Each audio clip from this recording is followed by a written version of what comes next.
Hi, welcome to MediatorPodcast.com, a podcast and video series about mediation, negotiation, and collaboration. My name is Melissa Gragg, and I provide valuation and online mediation services in St. Louis, Missouri. During this episode, we will discuss divorce financing and the price of getting divorced with Nicole Noonan. She is a matrimonial lawyer and divorce funding expert in New York, but funds divorces throughout the U.S. She's actually been crowned the fairy godmother of divorce by the New York Post. She's also been featured in the Huffington Post Women in Business, American Banker, The Economist, Forbes Magazine, Fortune Magazine, and the New York Times. Oh my gosh, welcome. There's a big unknown is how much does a divorce cost? Now you're in the East Coast, so we'll give some ideas of East Coast. We'll give some ideas of Midwest. And then there's also different options to get divorced. But we're really talking about divorce that has maybe significant assets. Okay. What are you seeing some of the costs there?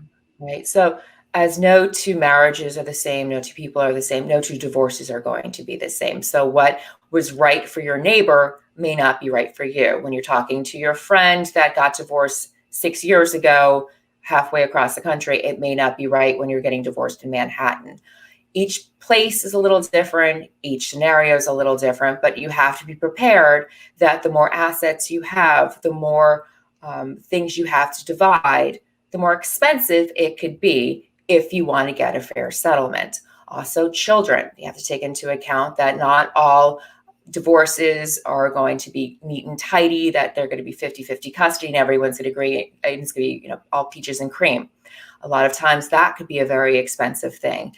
Even if you don't think at the beginning, something could snowball. I have a lot of clients that started with mediation, which I always think is a great way to be most cost effective. But mediation is also going to, it's not going to be a couple $100.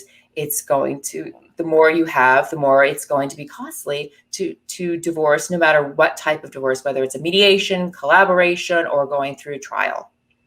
Yeah, and there's a lot of different pieces of the cost of divorce. And so you have attorneys, but if you're going through a divorce, each spouse might have an attorney, right? If you're going to litigation, let's say Absolutely. litigation. If you need an expert, if you have any businesses, you might need a business valuation. If you have a spouse that's not working, you might need a vocational rehab specialist that's going to say how much that non-working spouse could make. You could have a forensic accountant that comes in and traces the assets. So, I mean, realistically, you could have a divorce that could cost $500, which is very rare. That would be like you're doing it on your own and you figured out how to file and do all these things. Maybe somebody has an offer out to help you. But the reality is we're seeing things, they could cost $50,000, $100,000, $150,000. And those are significant costs that are kind of depleting some of the marital estate, but they're necessary because you guys are not agreeing on things, right? Absolutely. I mean, we've had cases. Is it a $20,000 case? Is it a $200,000 case? Is it a $2 million case? Mm-hmm. If the assets are something that you feel that you are entitled to, and there are significant assets, there's going to be significant experts. And those experts are not going to do it for free. They do need to get paid at the end, but they are necessary for a lot of these cases, especially if you have a business evaluation. You mentioned a forensic accountant. These are all experts that you need to get to that fair settlement. Mm-hmm. And even if you look at mediation, because you kind of mentioned that, so mediation could involve a lawyer as a mediator, a financial person as a mediator. We do a lot of co-mediation. And so you kind of have a lawyer and a financial person in a lot of respects. But even those, you're paying by the hour. You could be paying, in East Coast, you could be paying $500 an hour. In the Midwest, you could be paying $300 to $500 an hour.